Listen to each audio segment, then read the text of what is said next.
These crazy bees are exploding in population and are desperately looking for more space. This means they're at risk of swarming into my neighbour's roof again, so I need to find them a new home and quickly. But then an idea came to me. I have this distinct memory of stumbling across this super old and mossy beehive as a little kid. It felt like I had uncovered an ancient ruin or something at the time, like it was once home to an empire of bees that perished long ago. And to this day I've always wondered who it once belonged to and just how long it's been abandoned here. So today I've decided to try and quickly restore this bad boy and see if I can make it luxurious enough to convince my bees to move into it before they go rogue on me. And it wasn't until I got this hive body out into the sunlight that I realised just how much of a challenge this was going to be. But little did I know, things wouldn't quite turn out as expected. Now I know what you're thinking. Why bother restoring this thing when it's in this condition and would probably just be quicker to build a new box from scratch? And you're right, but this is a nuke box I made about a year ago and somehow it already looks like it was built in the 90s. So at least with this hive it's a bit of a challenge and I have an excuse as to why it looks so weird.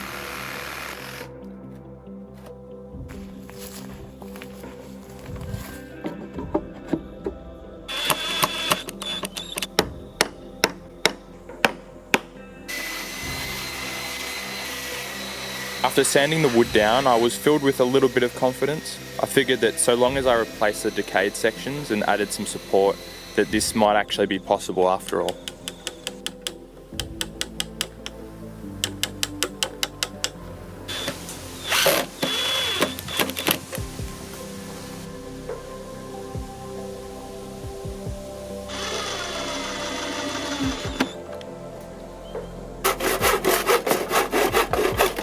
And now for the part that I've least been looking forward to.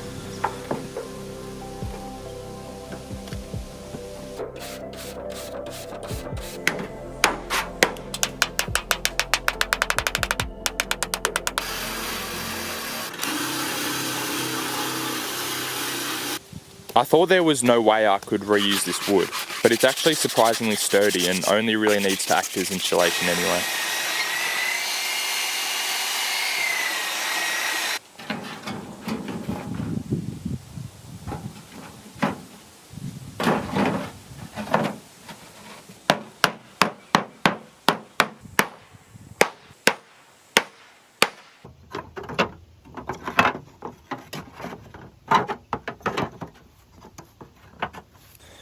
I forgot how the wood was held into the metal in the first place, so I managed to fold it all a little bit in order to keep everything in place, and it also meant I didn't have to screw into the metal cover.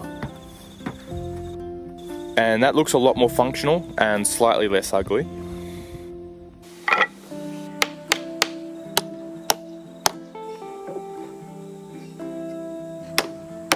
I never found a base, so after whipping one up in approximately 13 seconds, things were ready to finally come together.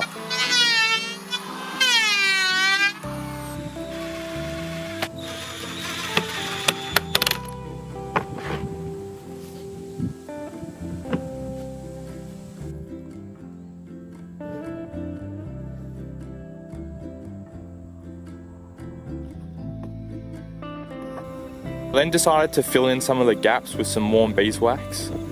The bees will do this themselves, but it will just help save them some time.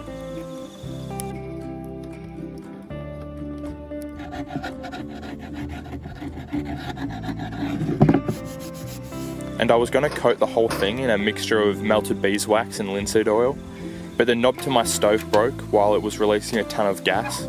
So after carefully disarming it, I could only really use some oil on the outside for now, but I might have to find something better in the long term.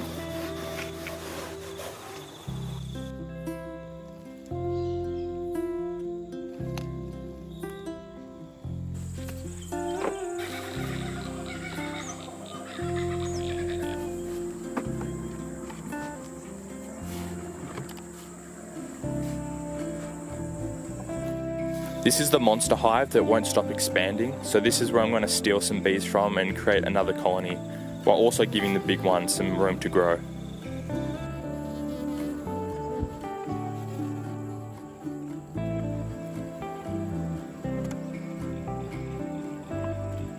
And after managing to finally track down the queen, I carefully put her in her new box.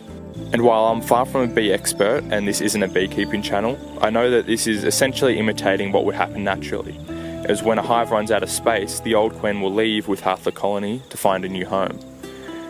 This leaves the original hive to raise a new queen, and I've done this successfully many times. Whilst it's not the best looking thing, I feel quite proud of it. I mean, who knows, maybe it was my childhood curiosity around this old box in the middle of the forest that eventually sparked my interest to keep bees myself. So I feel there'll be no shortage of backstory for this hive, and while I'll never know where it came from, who it belonged to and how old it actually is, I'm certainly happy to give it a second life.